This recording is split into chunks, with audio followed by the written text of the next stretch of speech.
the RC-135 platform.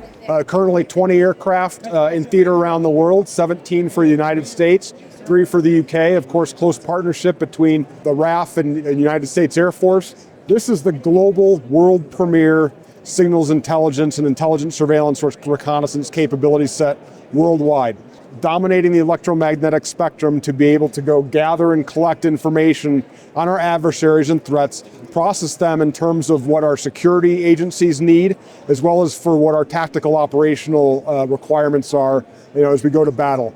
The goal is to be able to have information dominance over our adversaries, and this is the platform that provides that.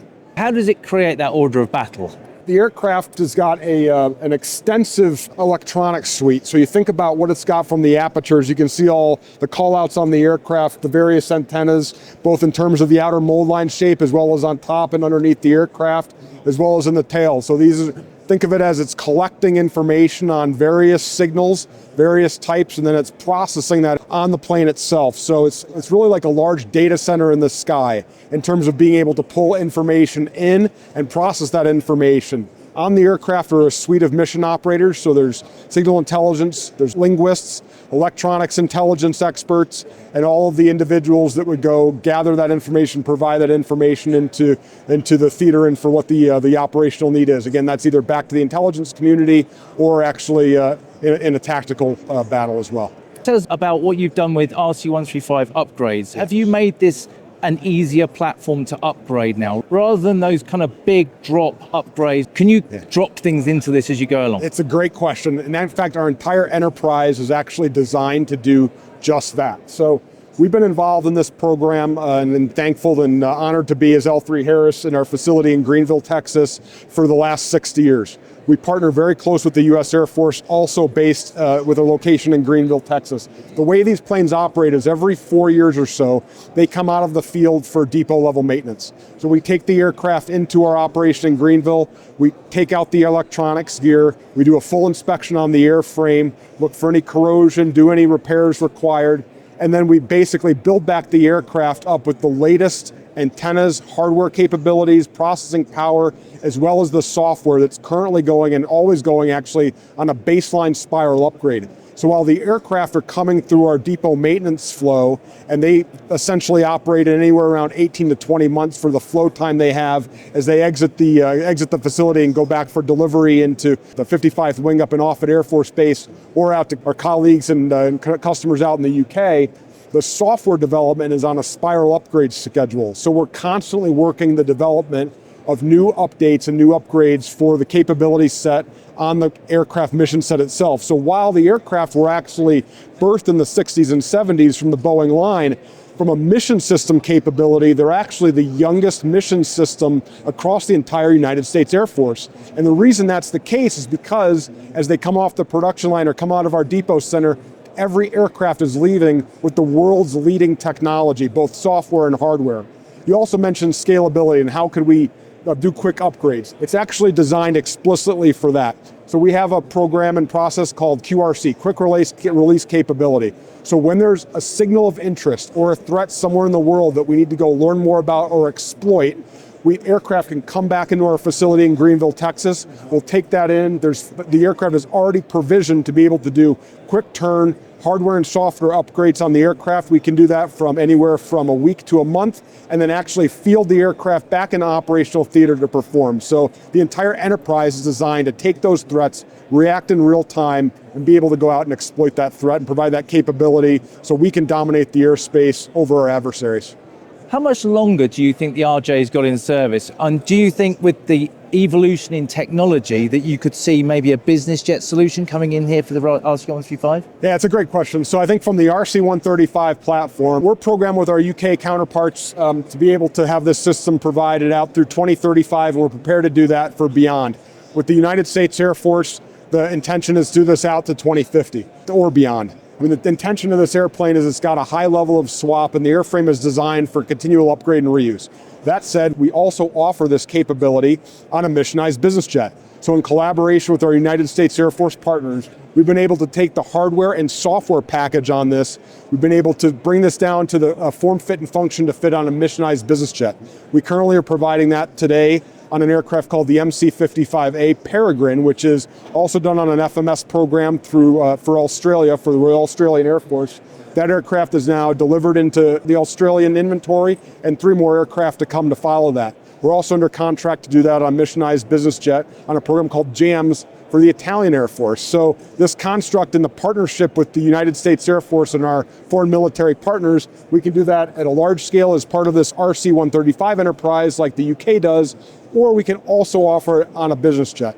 Obviously, business jets have an advantage to some degree in terms of what can be performed from altitude, range, sustainability, and the cost infrastructure that comes from having a commercial aircraft that's out there with a global installed base with parts availability, quick turn AOG needs. But I'll say even the RC-135 has an exemplary aircraft availability rating because of the manner in which we operate this US-UK collaboration along with L3 Harris and the Air Force. Does Peregrine do a similar Rivet Joint mission? Yeah, it does. And actually, Peregrine aircraft has a lot of common systems with the RC-135 platform. The benefit of doing that system is actually the baselines that are used in the software package on the RC-135 are taken for use on the MC-55A Peregrine aircraft. So they don't require a separate development program. It's essentially using the RC-135 solution for the primary mission set, and then there's a derivative. But Peregrine adds some unique capabilities. It has an EOIR sensor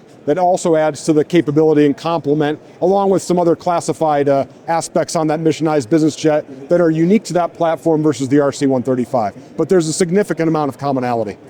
Turning to Aeris X, which is your new airborne early warning and control aircraft for Korea, can you tell us about the capabilities in that platform, but also Korea is the first customer. It is. So about the work that needs to go into that to bring that online. Yeah, thanks so much for the question. So very excited to talk about Aeris X. So first aircraft in our foray into airborne early warning control. You know, this is building on a legacy that L3 Harris has on business jet missionization. We've missionized over 120 aircraft across 5 different OEMs, and really our core competency is bringing a mission package customized on any aircraft platform.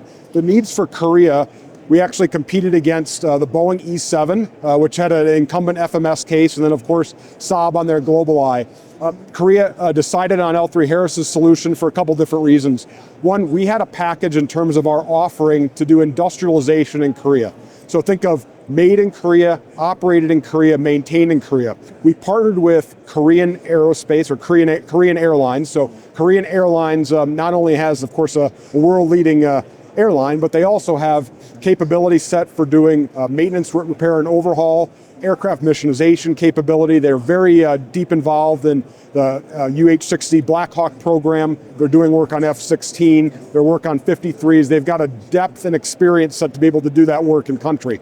So they're a great partner for us to be able to work on doing local country missionization work, as well as managing a local supply base. We're partnered on this aircraft also, in addition to Korean Air, with IAI ELTA. ELTA provides the radar package on the particular aircraft suite. So they're doing, they've got actually a battle-proven radar that they've performed in theater in the Israeli war and conflict. And so what this aircraft does is it brings that radar package into the conformal airframe shape. So within the outer mold line, we're able to take the baseline Global 6500, we expand the cheeks on the aircraft to hold L-band radar, and then we also extend the nose and the tail. And then we use software to actually operate that system to be able to provide 360 support of the surroundings. And so you think about what this airplane can do. Fly it over 40,000 feet. The aircraft, in terms of its range and availability set, can fly the Korean Peninsula, time on station 9 hours plus. So a great capability set and complement. On the aircraft are a set of mission stations. Korea's configuration has 6. We can do this additionally with more to be able to put those individuals in the back of the aircraft to be able to process and understand the situational awareness of what's happening in the air, as well as what's coming potentially on the ground from a ballistic threat perspective as well. Korea is our first foray into this. Our next opportunities are actually with Canada. Canada provides 2 additional requirements in addition to Korea. The first one is F-35 interconnectivity and F-35 integration. We're able to do that. We have a solution to do that in parallel and in partnership with the US Air Force to do that on a foreign military case. And we have the technology in the classified space to partner with Lockheed Martin to provide that capability set.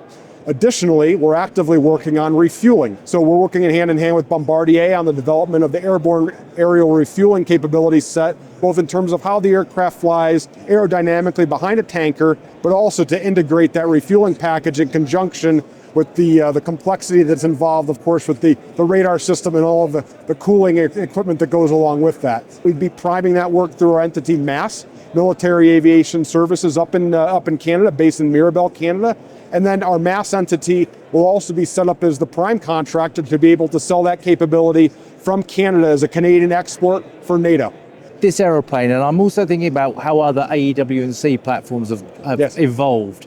It's not just about seeing targets out there, it's about being a hub, a connector. Yes. And we've seen with some of the other platforms, they are also could be a controller, like a CCA controller or something like that. Are you looking at the same kind of things here for Aeris X? We are. In fact, we're doing that on a couple different platforms. So with Aeris X, we're looking with a MUM-T package. So think of connecting and having this be the command and control unit to be able to operate a set of unmanned aircraft is essentially the hub and spoke system to be able to go operate as a network in theater.